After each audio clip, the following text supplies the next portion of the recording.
On your fateful flight, if you'd been tired, would you have been able to make the same decisions, go into the Hudson? I don't know that we would have been able to do that as well. Really? And so I'm convinced that had we been tired, had we not gotten sufficient rest the night before, we could not have performed at the same level.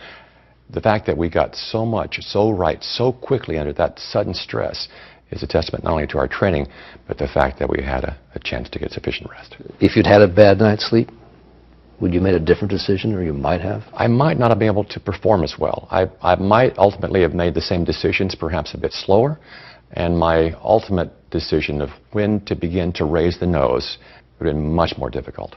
No pilot wants to fly tired, but we've talked to lots of pilots who say because of the economics of everything, they don't get a real good night's sleep before they begin their trips. From studying the science of safety, we know that nothing happens in isolation. We have to consider the environment in which we operate and the culture of our companies. And that means we need to have a system that consistently schedules pilots to get sufficient rest. Is that system in place today? Not completely. In fact, one of the things that's going on right now is the FAA is in the rulemaking process to update our flight time and duty time rules for the first time in over a generation. Some of the pilots have told us if they call in fatigued, that's a black mark on them. I think in many cases they face sanction, or they run the risk of facing sanction. And even if they don't face sanction, they're given a lot of pressure that, oh, you need to, because otherwise there's no one else to do it.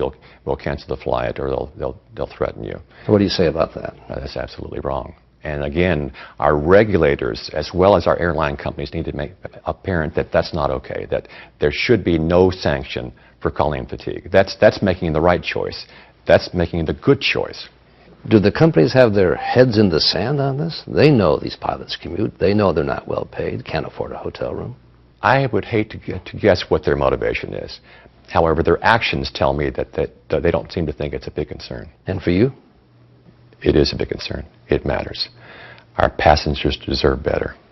And do you fear that day when there's going to be something very bad happen because of this? It already has happened. So this is a very real, present danger. Yes. It needs to be fixed.